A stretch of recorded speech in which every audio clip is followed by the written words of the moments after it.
Kung mayroong napakabait, Pilipino na. Basta matino ang nagpapatupad. Iyan po ang nagustuhan ko sa Duterte administration. Ako po'y nangangarap na ang Duterte mabalik.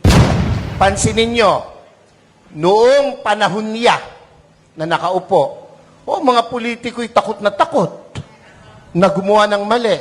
Pati pulis, pati sundalo, takot. Aba, biglang, anong nangyari? Ngayon ang mga kurakot mga nakaupo. Bakit ang isang obispo ay sumusuporta sa ganito? Aba, hindi masamang mangarap ng pag-unlad ng pagkakaisa sa bansa natin. Sa edad kong ito, marami na po akong kasigida dito, mga 30 anyos. Huwag kayong magpapakita. Sa paglalakbay ko po, Hong Kong lang. Ang mga Pilipino, pag nasa Hong Kong, kang babae. Hindi nagtatapo ng balat ng candy, nilalagay sa bulsa. Pag naka-red, tigil. Kahit walang lumalakad na sasakyan, walang tumatawid. Ilalayo pa natin sa Subic ang Pilipino. Pag nasa Subic, ang babait. Law-abiding citizen. Ang tanong, bakit? Alam nila kasi, hindi sila paglalaruan, hindi sila bibiruin ng gobyerno sa Hong Kong. Naran po ba kayo? Ang totoo niyan, yung katabi mo, matino yan. Pakisabi mo sa katabi mo, matino yan. Pag matino ang nagpapasunod. Amen po ba? Amen po ba? Nako, kung mayroong napakabait, Pilipino na. Basta matino ang nagpapatupad. Iyan po ang nagustuhan ko sa Duterte administration. Kahit ako po ay isang obispo, pare, alam niyo naman si Pangulo, pag binanggit ang pare, dumudura. Hindi naman ako kasali doon. Ang katwiran ko, hindi naman lahat. Hindi ako kasali doon. Binabanggit ng Pangulo, pera si Bisha Perez. Naran po ba kayo?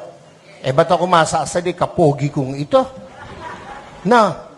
Biro lang po, pero yun po ang totoo.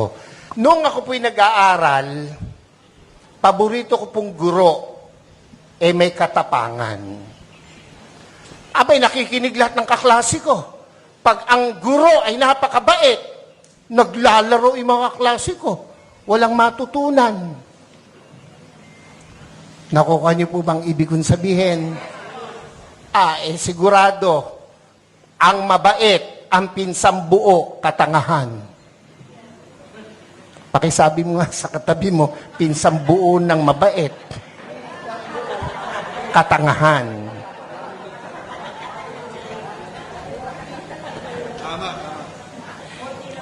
Ako po ay isang professor din by profession. Isa po ako sa kinatatakutan ng mga estudyante.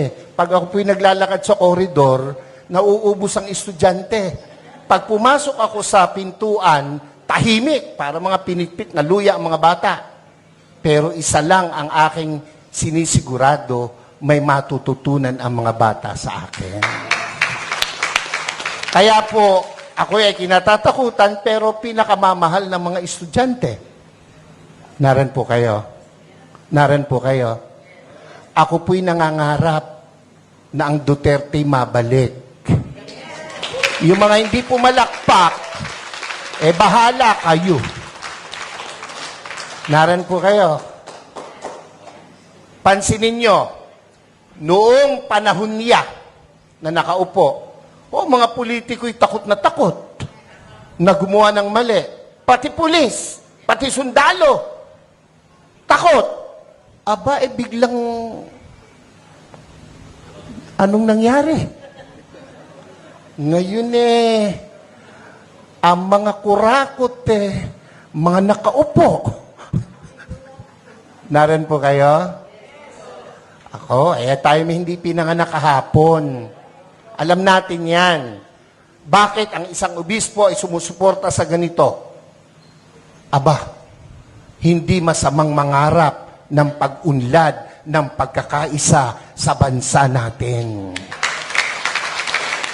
Kung hindi tayo magsasalita at kikilos, kung hindi tayo magpapakita ng puwersa, ng lakas, sino ang gagawa nito? No, kung palakpak lang, hindi mo magawa, lalo na sa rally, hindi mo kaya. Yung makasigaw ng Amen! Oy, yan yung matatapang. Yung mga hindi nakikain lang yun.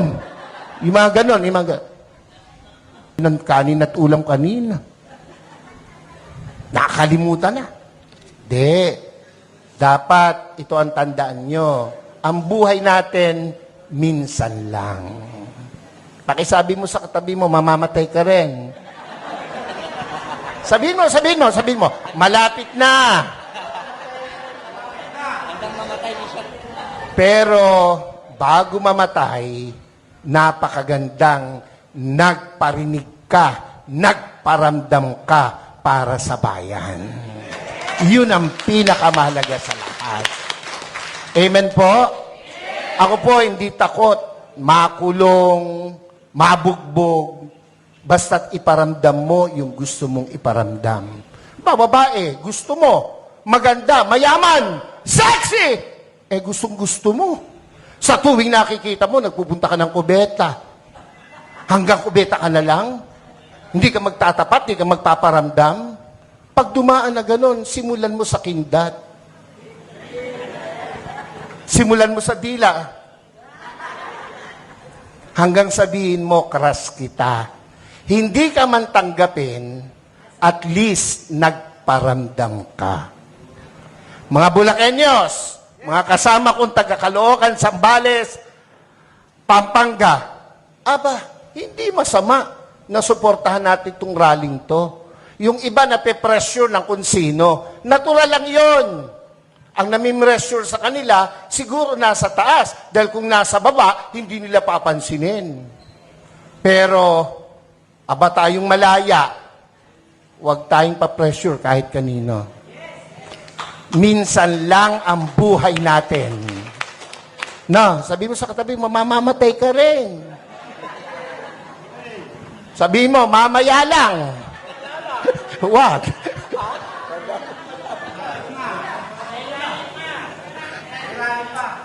Dapat iparinig natin, iparamdam natin ang ating saloobin. We are not against the government. Never. And never will. Lalo po ako. Nakapula nga ako Naran ba kayo? Pero, kailangan nilang makita, kanilang dapat marinig, ang dapat makita at marinig. Gera? Handa ba ang Pilipinas sa gera? Kurutan man, talo tayo sa kurutan. Ilan ang bilyon ang Chino, ilan tayo. Panuntukan, talo tayo. Huwag nilang gawing issue yan. At hindi mangyayaring magkagera. Pilipino pa, subukan nila rito, talo sila. Kung ang laban lang ay chismis, panalo ang Pilipino. Ewan ko ba sa Pilipinas walang chismosa? Wala Mamatay na sana, Lord, yung mga nagsisinungali. Huwag nilang gamitin yon na panakot, divert. Yung binanggit ni kapatid tungkol sa ayuda, wala akong question dun Ang question ko ron ay nakakarating ba sa tamang tao yung ayuda? Ako hindi pa nakakaranas ng ayuda. Ewan ko itong mga kasama ko sa harapan. Nakatanggap na ba kayo? Ayuda. Kayo ba'y nakatanggap na? Kaya kayo magrarally, hindi pa kayo nakakatikim. Ako pinagbibiro lang, pero iyon po'y katotohanan. Kung napupunta sa tama, Yan lang panahon ni Pangulong Duterte, kino-question ko na ang sana ito'y mapalabas, makuha ng SMNI. Yung binibigay natin sa 4-piece. Ako, yung dole, yung mga tupad na nagwawalis at nagdadamo, 1 oras lang ang naipapile 8 hours. So walang problema ang gobyerno, yung nagpapatupad. Naran po kayo. Yung 4-piece, hanapin mo mga nanay, isinasanla yung card. Nangagsusugal. Kung ang binibigyan ba niya matitinong kagaya ng nasa harapan ko ngayon, yung mga hindi nag-yes, bahala kayo. Ako'y nangangarap ng maganda sa inyo, kayo hindi nangangarap. Naran po ba kayo? Hindi ako against dyan, pero dapat tama ang binibigyan. Naran po kayo? Pag dumaan sa politiko, dole, ang magwawalis, mayayaman pa sa amin. Pero naka-uniform, nasa lilim, nagkikwentuhan. Ang pinagkikwentuhan, ganito lagi. Alam mo ba?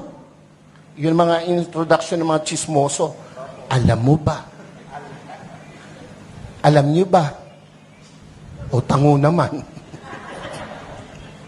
Hindi tayo papayag na hindi natin iparinig, iparamdam, ipakita ang dapat nating ipakita sa bayang Pilipinas na ating minamahal.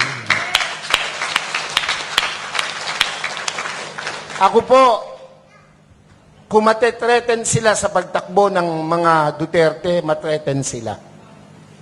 Bakit? Matitino yung Duterte. Ako po, kahit obispo, nung panahong iyan ay lumalaban, ako po'y kasama. Ako po'y nangitim. Ako'y inalukan na maupo sa kabinet. Hindi ko tinanggap. Ang gusto ko'y makita siyang namamahala. Kung anong ginawa niya sa Davao, gawin niya sa Pilipinas. At ginawa niya sa Pilipinas. Mabalik yon, ako po ay matutuwa.